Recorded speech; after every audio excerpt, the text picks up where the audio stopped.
Welcome back, everybody, to your 2.5-man booth, your 3-man booth. I'm Dan Salem with Phil and Bud. We're getting into NFL Week 16. Two of us have smiles, the others wear a paper bag. We got your ATS picks for what should be a wild week of football. The bag speaks for itself in terms of how one of us Jets fans feels. But before we dive into the aftermath of the biggest upset in recent memory and the downfall of a franchise in Bud's mind, Bill, let's just go straight in. You had a good week last week. I barely squeaked by without double losses. Who you got for NFL Week 16? Yeah, my spite pick actually turned out to be a win on the field. I was not anticipating that, but boy, that just shows the Pittsburgh Steelers fall from grace the last few weeks. Jeez.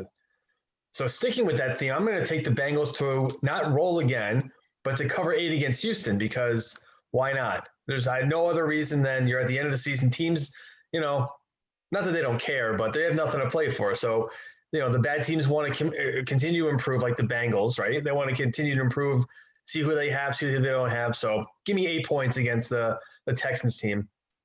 And man, this is gonna segue right into what we're talking about. But I'm gonna take the Bears to beat the Jaguars. Yeah, I think they will. They're bad, but they're not that bad. I mean, we're talking, Trubisky here, but they should be able to handle the Jaguars, who clearly have no interest in winning right now, as we will get to. But I'll take the Bears over the Jaguars. Yeah, and the Jets wanted to win badly, apparently. Okay, but who do you got for Week 16 before we unmask you? Can you hear me? Okay. Yeah. Oh yeah. Okay, I'm taking Indianapolis laying 2 points against Pittsburgh. Pittsburgh has looked terrible, and I'm gonna lay the 7 points against New England and take Buffalo. But Buffalo is just gonna steamroll them. It's good stuff. I have to note that this is one of the first weeks you have not picked the Jets game in a very long time, and I think I know why. Because they burned you every single time, picked for or against. I'm laying 2.5 points across the board. If the lines move, I'll give myself the benefit of the doubt. I'm going to go with the Washingtons. They're dropping 2.5 against Carolina, who is just, I think they've lost 9 in a row, something crazy. They are bad, and Washington's defense is really good. So on less than a field goal, Washington is in control of the NFC East, unfortunately for the Giants and the Cowboys. I don't know about in control. I don't know about in control. They're a half a game up, essentially. Okay, well, we'll get into that. But they are playing the best football at the moment, because I don't believe in Dallas, and they're only laying 2.5 right now.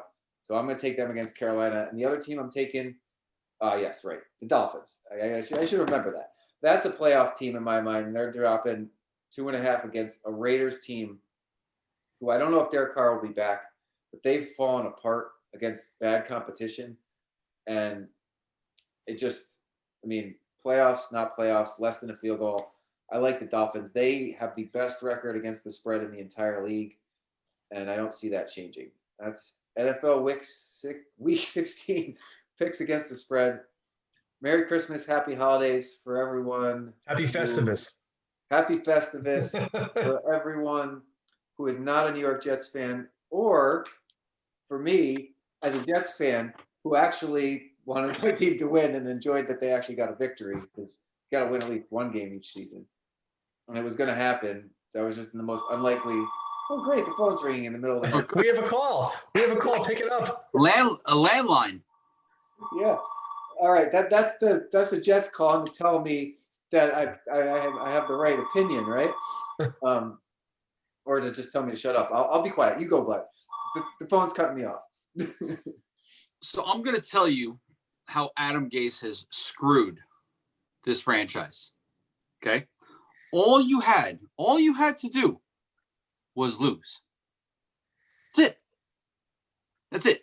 So now what you've done by proving a point that, your team hasn't quit, which, by the way, they quit 13 weeks ago on you, is you've now cost the team their past, because you traded away by far their best players to get draft picks. You've ruined their present because your quarterback is terrible. He has no confidence. no weapons. And granted, he played okay, but I don't even know why and how he did that. And now you've ruined their future. And you're not even part of their future. And you've ruined it for us. You've ruined it. What are the Jets going to do? What are they going to do? There is a huge drop between Trevor Lawrence and Fields. Huge. So he's not going to go 2. So your only option is you're going to get a defensive end, right? Or you're going to get an offensive lineman, or you're going to have to trade 2 and get a ton of draft picks. Or what you're going to have to do is you're going to have to take your 1 and 2 this year and your 1 and 2 next year and trade to Jacksonville to get Trevor Lawrence at 1. Because what you've done is you've killed this franchise. You've killed it. So before I get into my thoughts on the situation, which totally cleared itself up because it was a mess before, what if Trevor Lawrence pulls an Eli Manning and demands out of Jacksonville for the Jets? I mean, Eli Manning did it. So wait, so he's going to say, I'm not going to Jacksonville, I want to go to the Jets? Is that what you're saying? Yeah, because New York's a much more profitable place to play. Dan, that's true. There's no way that he does that, and I'm going to tell you why. Because the Jets are going to be looking for a new head coach next year. There's no certainty that Trevor Lawrence is going to want to go to the Jets, which means that you're not going to get A-caliber coaching. The Jets' job just became the prize gem to now being slightly below the shit that I just walked through on my way to the house. So you're not going to get any qualified coach that is going to want to be there because you have no offensive talent. You don't have the carrot dangling for you anymore. So the main reason that I'm not upset is because there are too many factors at play that we don't control, right? What if Lawrence now says, you know what, I'm going to go back to school. I don't want to play in Jacksonville. We thought he might but Jacksonville's in the heart of ACC country. It's like perfect for him. But the Jaguars are the worst team in football. They won't be when he's there, though, right? Yeah, but you would have said they have been. I can't even remember the last time that they've been winning team, let alone a playoff You're right, team. but so if you want to compare rosters real quick, you can have DJ Chark and James Robinson with Trevor Lawrence. That's not a bad trio. Or whatever you have in New York at the moment. Nothing. But whose roster is better? Take out Gardner Minshew and take out the losing. Whose roster is better in 2021? I don't know anybody on the Jaguars roster. I mean, well, I think that's a loaded question because both teams are going to be completely reloading. Yes, you can work off of DJ Chalk and you have Robinson as your running back, 100%.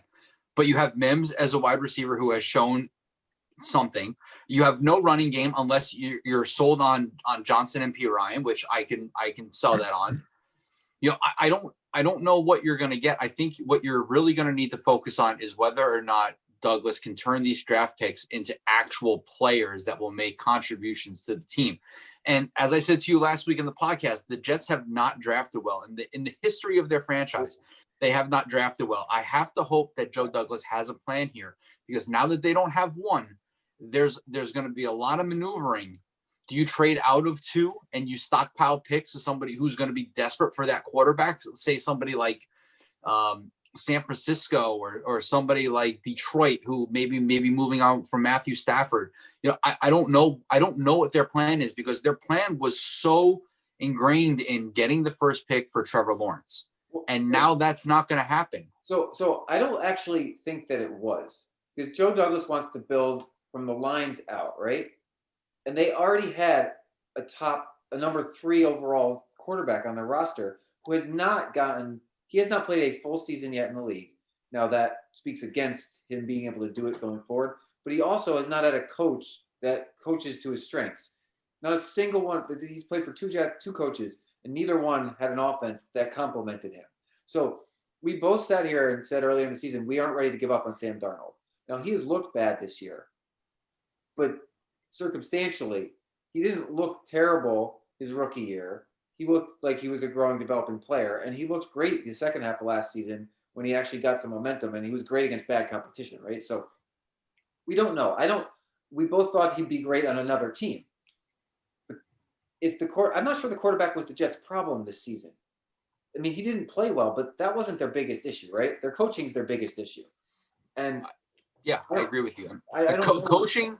Coaching, good coaching can make up for bad play because they can put players in positions where they can succeed and develop a game plan that, like, what was the difference between the game plan they had with Seattle and the game plan that they had with the Rams? I listened to Sam Darnold yesterday on the radio and said, we knew that their front seven was going to be good and we can attack their corners. So we didn't run the ball as much, and we took their defensive line out of play, and we threw the ball, and we did short passes and stretched the field. Versus Seattle's the game plan, where they have one of the worst defenses in the league, and they couldn't move the ball 15 yards. So what is the difference? What is this coach doing? Like, I don't understand his mentality. Like, again, like, I might be just jumping off the ledge here, but I truly think, like, he just cost us an opportunity to be a valuable franchise moving forward, and we are going to be mediocre now. And I know everyone agrees that Lawrence is a transcendental, or whatever the word is, player, right? Like a once in a generation talent. But do you honestly see that happening for the Jacksonville Jaguars? I don't. So I don't know what's going to happen, but I just don't see it for them. I mean, they're a joke. They were the joke on the Good Place TV show. The guy was just obsessed with Blake Bortles, and it was absurdly comical because he was a terrible player. Like, it's just, I just don't see it. Now, maybe every team's fortunes change at some point. I don't know what's going to happen. I mean, there are 2 weeks left. It's unlikely that the Jaguars win, but it was unlikely the Jets were going to win. The Bears suck too. I don't know who Jacksonville plays week 17. But I could also see the Jets beating the Patriots in the final week now because of the way they played against the Rams. So, it doesn't matter if the Jets win another game. They basically guaranteed themselves either the 1 or the 2 because Cincinnati won last night. So the Jets can technically win out. It doesn't really matter. They're guaranteed either the 1 spot or the 2 spot. It would behoove them not to win. I don't understand why Jacksonville is 1-15 and the Jets are 1-15, but they're now in first place. The strength of schedule thing is so cockamamie and mishikaka. I don't understand how it all works. No, I don't either, and I don't know how how could it possibly be locked in without the season being over either. So it was they explained a little bit on, I think it was Sunday Night Football, that you get rewarded for having the easier schedule. But if you still go 1-15, that means you suck so bad. Having an easy schedule, you're that, like, you can't get wins with an easy schedule. That's basically how it was explained. The Jets had a harder schedule than the Jaguars because didn't the Jets have a better record last year?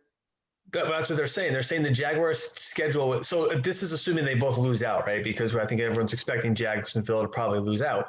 There's the thought process is the Jacksonville schedule is not so much easier. It's easier than the Jets. And yet they still only won 1 game. So they're saying that team must be so bad that the strength of schedule is working against them. So they reward the team with the worst strength of schedule? That's what they're saying. Oh, I thought they rewarded the team with the harder strength of. No, it's the opposite. It's the opposite. So they had the easy. I know it's stupid, right? You might as well flip a coin. It's at this point. Conference record. Whatever happened to conference record? That's for playoffs, right? Well, I thought they went division record, then conference record, and if that were to be the case, the Jets would still own the tiebreaker because their loss is a non-conference loss. That only goes to, I think, when you're a win. But I think that only applies when you're in division against a team too. I think it's only in conference. Yeah, I'm sorry, not in conference, in your same division. That's what I meant. So I just don't know where the Jets go from here is what my point is. And that's why I'm so frustrated. Like, I sat here and I was like, I cannot believe that they're winning, first off. And second off, I can't believe they're going to win, knowing that you have this opportunity. And I said last week that, I don't know if he's going to be the savior because there's so many different pieces around it. But it's certainly a starting point. It's certainly the stepping stone to building what you want. I don't know where you go from here in order to build it. Either you stick with Sam and you find a coach that can develop him because he's only 23, and you build the pieces around him, which is possible. You can do that. Well, he's got 1 year left on his rookie deal. I think you give him the final prove it year. But do you want this to turn, Dan? But do you want this to turn into a Trubisky thing where it's on now Trubisky? It obviously has not worked out. But say you say to him, all right, you prove it next year. and you get the right coach and everything else, and then he comes in and he lights it up, and he does really well. Now you're going to be on the book for him for $28 million a year, because that's what the going market is for top end quarterbacks. Do you think Sam Darnold is worth $25 to $28 million a year? No, but he's not going to get that from anybody after one season out of 4. Yeah, but that's the going rate. That's the going rate. But that's what he's going to be asking for. So you either lay it out there and you say, okay, this is a prove it year, and he goes out and he actually does it. He actually proves it with the right system. Now he's going to want money. He's going to want it. Now what do the Jets do? Because now you either let him walk because you can't afford him and you don't want him. But in this scenario, they had a great season and made the playoffs. So is that such a bad thing? I mean, it's a bad thing if you don't have a lot of money in the cap. Now, next year, they're going to have the second highest amount of money in the cap. I think they're going to have $77 million. But they need so many pieces. They need defensive line help. They need cornerback help. They need running back help. They need offensive line help. They have no wide receivers on contract next year. You and I could be playing wide receiver for them next year. But that would have all had to come together for them to have a great year and him play so well that they did well, right? You're so optimistic. You're telling me that Sam just had an outstanding season. That has to equal the playoffs, right? I mean, how could you say he had a good year without them winning? I mean, I guess in theory, but Buffalo looks great. They don't look like they're going to be taking a step back. Miami's going to be better next year with Tua. Jimmy Garoppolo is going to be on the Patriots next year, and they're going to have all their defense back. They're going to go 11-5 next year. I don't disagree with you. I think Garoppolo will be the Patriots quarterback. I live in the present, right? So I'm not thinking about potential future problems based on future success. I think if you have future success, any problems that come from that are good problems because you had the success. Now, I was happy they won. I was rooting for my team on any given Sunday. I knew Frank Gore wanted that game so badly. He didn't want to be on a winless team. He played on so many teams. He wasn't going to let it happen if he could do something about it. And he secured the game for them, which was kind of fun for me. I don't disagree with you. I think Lawrence would have been a very exciting player. I haven't ruled out the fact that the Jets still get him somehow, so who knows what will happen. But all the controversy is gone over the Sam Darnold and Trevor Lawrence. I mean, I think Darnold should be he's their quarterback next year. I don't see why that would change right now. Right now, whoa. And I don't know who the coach was going to be anyhow. I don't know. The job's not as attractive, but is Jacksonville looking for a coach? I mean, I don't know. They're going to be. I mean, I would be shocked if Doug Marrone makes it through this. I mean, I would agree. So I don't know. We'll see. What excites me is Mekhi Becton, because he makes every running back look outstanding. And there are several that are going to be free agents, like Marlon Mack coming off his major injury next season, that will be in line. The Jets will grab one of them. And he wanted to build a great line, and he's on his way to do it. Joe Douglas is. So I'm going to give him the 5 years to do it. This was year 2. He's got one draft under his belt. So I need to see more body of work from him. I need him to get a coach. I need him to pick a coach, not the owner. I agree. You have to let him pick his own coach. I mean, if he's trying to build the culture and the vision of what the team is going to be on the field, he needs to be able to pick the coach, not the ownership. Because obviously the ownership has not made a very good track record of picking these coaches, and it just doesn't make any sense to me. I mean, the hierarchy scheme. You know, I work for you, Dan, because you're the general manager, but I don't report to you. That doesn't make any sense. It's like, it just doesn't make any sense to me. There is a deep level of talent in the draft coming up with wide receivers and offensive line and defensive ends. I mean, things that the Jets need. Yeah. So maybe they use the second pick to pick one of those guys out, and they continue to develop Sam. I mean, I'm a Sam Darnold fan. I like Sam Darnold. I mean, don't get me wrong. But I feel like now would have been, if you're going to make the change, this was the quarterback to make the change to. Because not only that, you get a better quality of coach. You have players, free agents that are going to say, I want to go play for the Jets because they have Trevor Lawrence there. You know what I mean? I just hope that this doesn't set us back, Right. and I could be wrong, and I hope that I am wrong. Like, I want them to win. Stranger things have happened. I mean, Sam Darnold, the number 2 pick, and a 3rd rounder for the number 1 pick. I mean, I don't know. You never know what happens in this league. It's just bizarre. I'm sorry, but I gotta switch gears real quick because I want to talk about the Giants, who have just looked like the Week 1 team that we were all afraid they might become again. Phil, please give us some hope for the Giants because I don't see it and I want to. Then we can roll it back to the Jets because I have more to say, but I don't want to touch on the Giants before we completely. Let's put it this way: no Daniel Jones, obviously. Barkley's not there. You are playing a team that has scored about 40 points the last 2 games prior to this. You pretty much knew going into this game you probably weren't going to win this, right? Now, some people were at first I was pissed they didn't kick that field goal and they went for it. I'm like, why didn't they just kick the field goal, get the points? And I'm like, you know what? I like the aggressiveness because you know you're probably going to be playing from behind. I like the aggressiveness to try and at least, set the tone for the game. Did I like the fake punt? No, that was probably a stupid idea. I'm not fake punt, fake field goal. You probably could have picked a better play. But again, no Daniel Jones. What's his name? Jason Garrett had COVID, so he's not calling the plays. You got Freddie Kitchens calling the plays. It was just a disaster, right? It was just an absolute disaster. I was numb to the game because I wasn't even pissed that they lost. Okay. Mostly because in the back of my mind, I knew Washington lost, so it's not like they're completely out of this. But come on, if you're not going to have Daniel Jones again, the first game against Seattle was, I don't want to call it a fluke, but you caught him on a good day.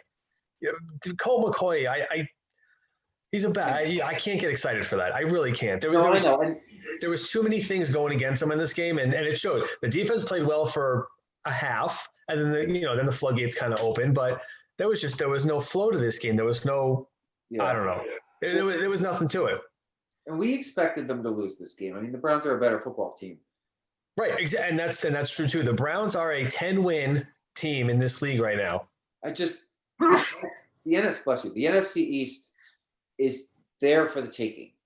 It still is. And the Cowboys are surging. Stop. They're in the same spot. Can I ask a question? Since you brought up that, do the Cowboys look like a better team without Zeke? Zeke has no interest in playing right now. And I said this a few weeks ago. Well, Tony Pollard looked awesome. Yeah, he ran the ball real well. How happy do you think Dallas is paying Zeke whatever the hell they ended up paying, 100 something, whatever the hell it was? You think they're happy about that right now? And that's given a bad name for top tier running backs right now. It really is. I'll take him as a Jets fan, and he can run behind Mekhi Becton all day. I get that, but we use the comp of James Robinson, who was an undrafted free agent making $300,000. Zeke's making $25 million, and he's putting up crap numbers. Don't tell me. I don't want to hear all this stupid this stuff about the line's banged up. Go play behind the Jacksonville line. No, they weren't. They were playing a really banged up, poor San Francisco defense. So yes, that was part of it. That team that's the team falling apart worse than the Dallas team is. But if this is about momentum, Dallas has it, and they face the Giants in 2 weeks, and they get another divisional game this weekend against the Eagles. I'll take the Giants defense over San Francisco defense any day. Giants need to win these 2 games. These are must-win football games. 100%. This is going to, we talked about this a couple weeks ago. It's going to come down to Week 17 in the NFC East. And if Daniel Jones is not playing on Sunday, just wrap it up. Don't even it's over. If he doesn't play Sunday against Baltimore, it's over. He hurt his hamstring and his ankle. I mean, it's... Well, 2 different injuries, right? It was the hamstring first, now it's the ankle. Again, I'm just saying, if he doesn't play Sunday, it's done. It's over. Well, I don't expect them to beat the Ravens. So what's the scenario in which they can still win the division? The scenario is everybody loses again next week like they did this week, and then the Giants have to beat Dallas and the and Washington has to lose to Philly. See, everybody can't lose because Dallas plays Philly. So you want Philly to win. Oh, Jesus, you're right. I mean, it doesn't matter if the Giants lose it. So it just, it's done. It was a fun little run, but if they don't win Sunday, then it's over. It's over, and especially if there's no Daniel Jones. So we're looking at 6-10, 7-9 season. Yes, which is not great, but it might still get them. It But probably won't be a top 10 pick this year. The Jets picked pretty high last season, at a 7. It's steps in the right direction, right? Whether or not they win the division with a crap record or not, there is plenty to build from this season going forward. This was not a throwaway season by any means at all. What's happened to their running game though? Like they had a good running game with like switching off between the guys a couple weeks ago. It's just better defense. I mean, I thought that they had something together, and they don't. They've been putting in Will Hernandez and this other guy. I forget the guy's name off the top of my head, but they've been kind of rotating them in. I don't know if they're doing tryouts for. I don't know if they're doing on the fly tryouts for next season, but yeah. Listen, there's no Barkley. There's no run game, and when there's no Barkley, you're putting in Alfred Morris, who hasn't played a snap prior to the season in a couple of years. You're just throwing guys in there at this point. All right. That's what it is. We'll cross our fingers, and if they manage to beat the Ravens, we can talk about them as a contender next week. I mean. So how do you beat the Ravens? You stop the run game. At least the defense was pretty good on Sunday. It was okay. I mean, it ended up cracking in the second half, but 4 weeks ago, before that, this defense has been top in the league, right? Yes or no? So all Lamar Jackson does is run, because Lamar Jackson does not throw the ball, right? Hollywood Brown is a ghost. That's the other thing. James Bradbury didn't even play either. So you have Landry and Higgins running all over the place because James Bradbury was a close contact. So you're going to take your best defender off the field. You also got to run the ball well, because that's how Cleveland beat them. Right. You got to run the ball well. I said a few weeks ago, the Baltimore defense, the Baltimore team in general doesn't scare me as much as it did in years past. Now they can wipe the floor with the Giants on Sunday, and I'm going to look like an idiot. But it doesn't have that same cachet that it has in the past few years. Well, the Giants team of a couple of weeks ago would beat this Baltimore team 20-10. The Giants team of last week will lose 20-10. So, but you need again. I'm going to preface this by saying if Daniel Jones is ruled inactive, it's over. Okay. I won't even be mad if they lose. To be quite honest with you. Before we go back to the Jets, I want to talk about the Pittsburgh Steelers, because we all three of us agreed last week that they were heading into the gutter. And the Bengals made them look foolish. And these are the 3-win Bengals with a backup quarterback.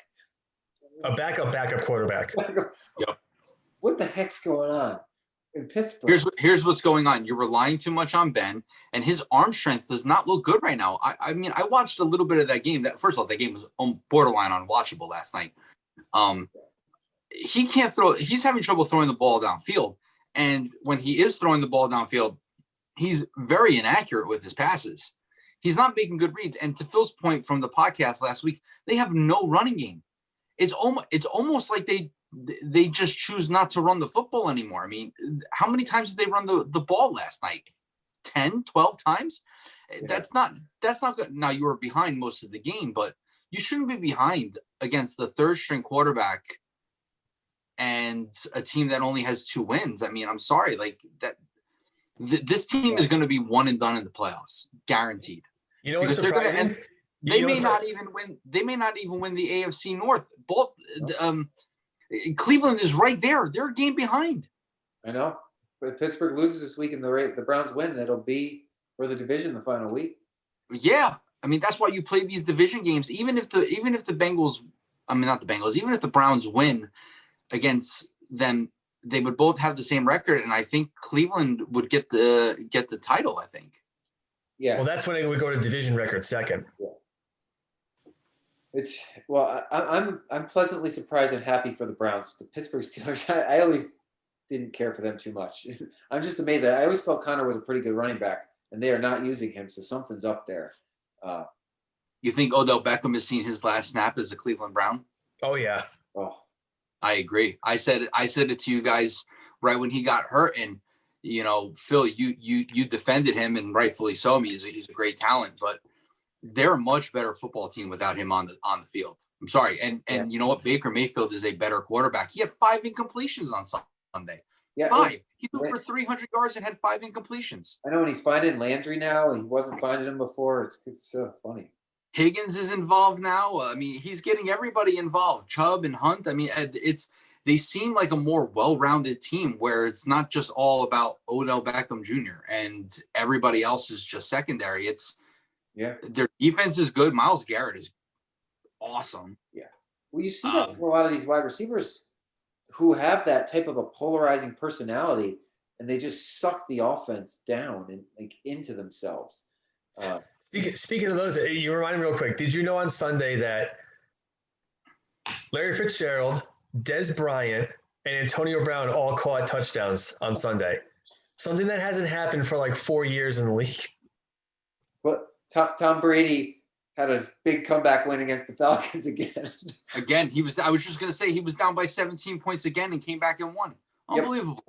Yep. And the Falcons, I think, their record since losing that Super Bowl is equivalent to the swap of the Super Bowl score. It's some bizarre stat like that. It's like they lost 34-20. It's something very coincidental, but that team. How happy do you think Tom Brady is that the Patriots have been officially eliminated from the playoffs and Tom Brady's just clicking away? Yeah, he's thrilled. I mean, I'm as happy as a Jets fan, but he's thrilled. Now they got to make the playoffs themselves. But at least the Patriots don't make the playoffs. God, that makes me happy. I can't stand his smug little face up there. Oh, I know. Well, I hope that Tampa Bay's probably going to make it, but I hope they don't too. They're in jeopardy of not making it too. I mean, let's not fool ourselves. I mean, the NFC has got some qualified teams that can still make the playoffs, and if they can lose a couple games here, I mean, they were the tale of two halves. I mean, they played terrible in the first half, and then they played much better in the second half. I mean, if they play a team that can score offense and throw the ball, like the Packers, I know that they beat the Packers earlier in the year, but I mean, the way that the Packers are playing right now, I mean, I don't see how Tampa Bay beats them. Yeah. Especially because you beat Tampa Bay through the air, and that's all Aaron Rodgers does is throw the ball. Right. And there were some great fun facts out of the Jets game. The only team the Rams have lost to are teams Frank Gore used to play for. So you kind of think the Rams are going to win out. And I thought that was fun.